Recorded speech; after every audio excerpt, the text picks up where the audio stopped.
wisata Maumere disambangi kapal pesiar mewah Prancis. Dan kita akan berbincang bersama Kepala Dinas Pariwisata Kabupaten Sika, Bapak Even Edomeko.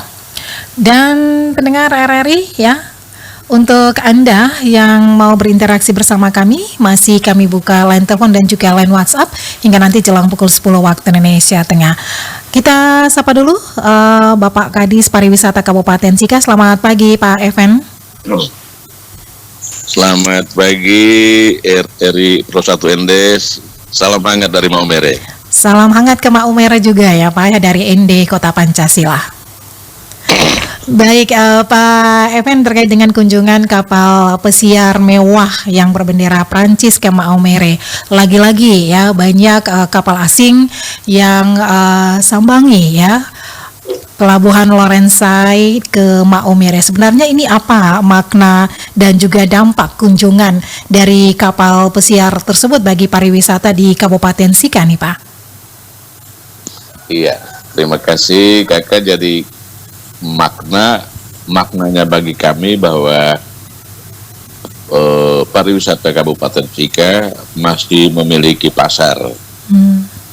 Lalu dampaknya bagi kami tentu saja dampak ada pertumbuhan ekonomi, dampak bahwa kebetulan para wisatawan dari kapal ini berjumlah 191 orang dari Eropa, terdiri dari beberapa negara, termasuk satu dari benua Asia, itu Selandia Baru, dan mereka datang mengunjungi destinasi budaya.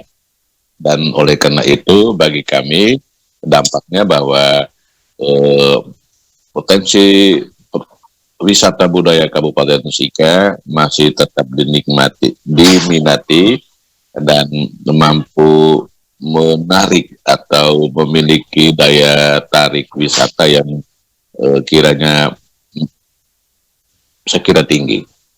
Demikian. Baik, ada dampak positif ya yang diterima ya oleh masyarakat Kabupaten Sika itu sendiri.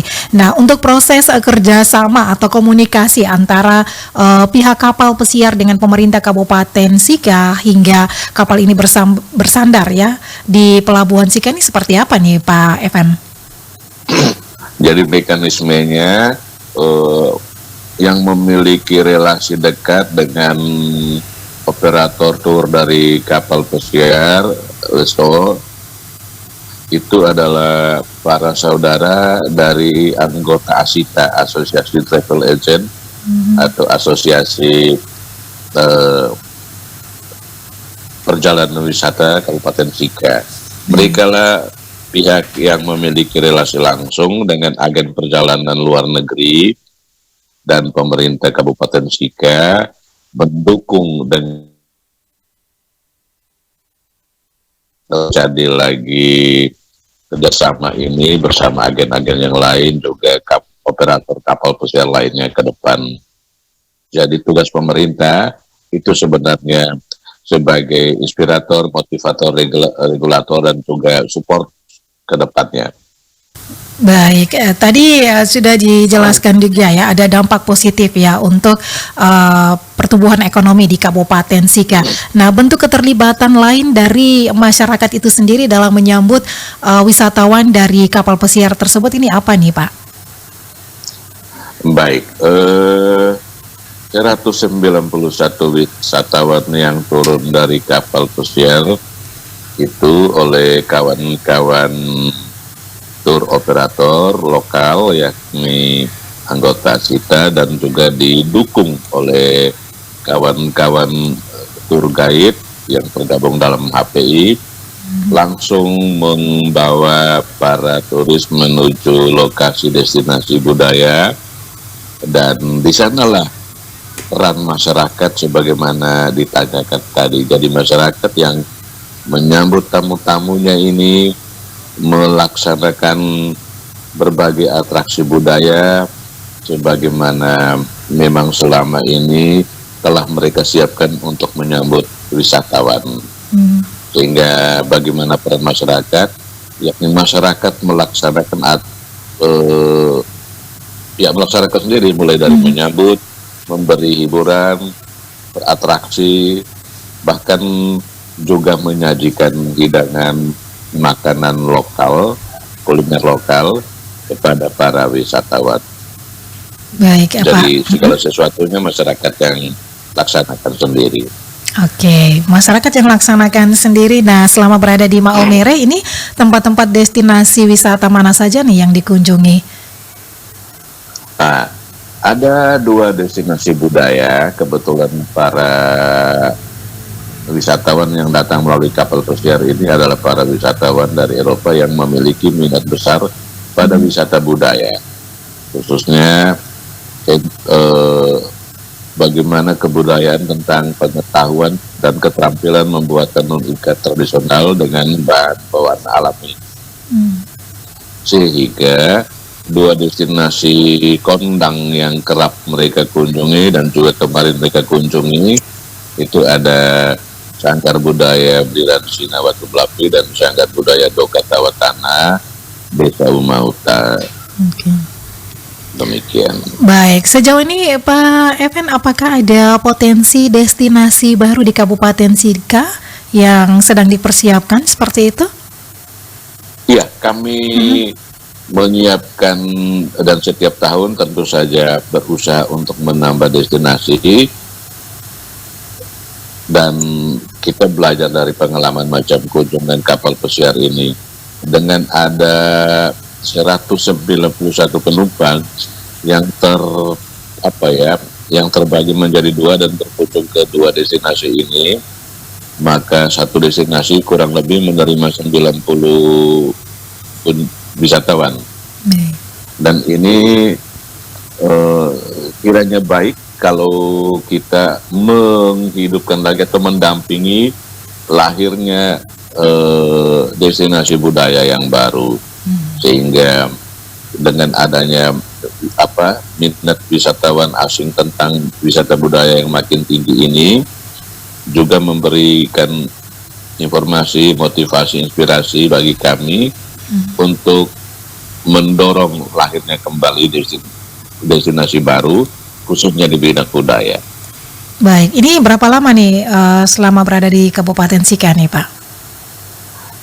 Kalau yang dari kapal pesiar itu dalam hitungan jam. Jadi kemarin itu mereka sekitar 8 jam di Kabupaten Sika. Oke. 8 jam dalam sehari ini langsung menuju ke tempat-tempat destinasi begitu ya?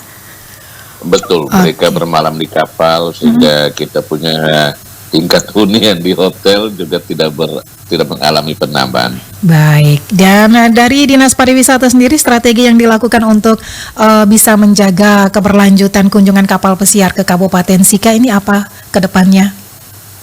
Oh ya, itu ada banyak. Pertama, kita tentu saja mempelajari apa yang para wisatawan suka, dan yang mereka suka itu harus kita jaga, pelihara, tingkatkan kualitasnya, lalu mendengarkan apa-apa yang kira-kira mereka kurang suka.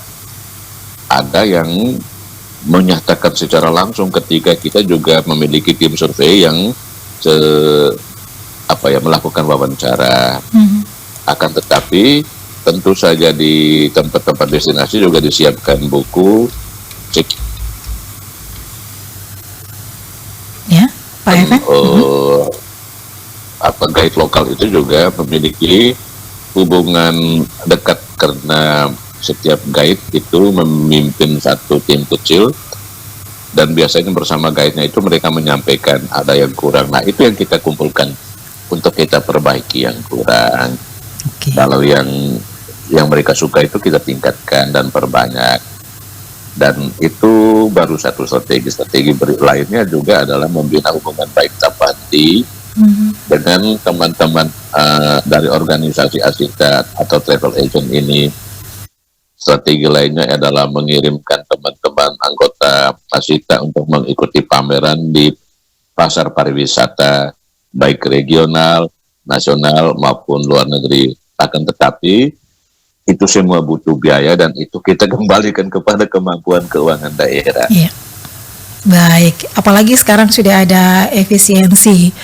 Eh, Aduh, obong itu RRI yang tentu saja juga mengalami. Hai.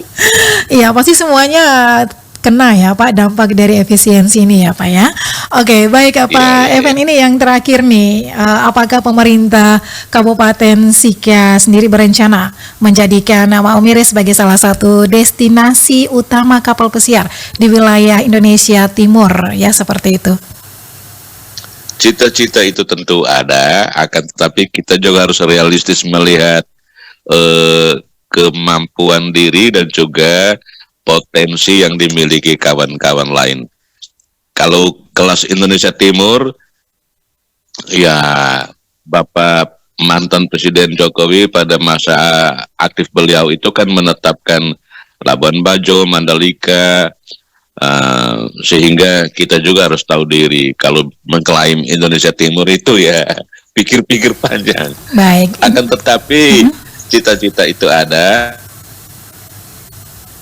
menjadikan diri kita sebagai apa ya, lawan sendiri. Jadi kita yang kemarin dengan kita hari ini dengan kita esok, itu yang menjadi patokan. Tidak perlu harus menjadikan kawan-kawan lain menjadi patokan. Nanti kita stres sendiri. Baik. Setidaknya kita mencoba untuk bermimpi ya, untuk berinovasi di dunia pariwisata. Kenapa tidak nih Pak Evan ya, seperti itu ya? Yo, itu harus. Kalau pariwisata tanpa inovasi itu mending pulang tidur saja. Oke, baik. Baik Pak Evan, terima kasih untuk waktunya pagi ini bersama Pro 1 RNND. Sukses terus untuk pariwisata di Kabupaten Sika.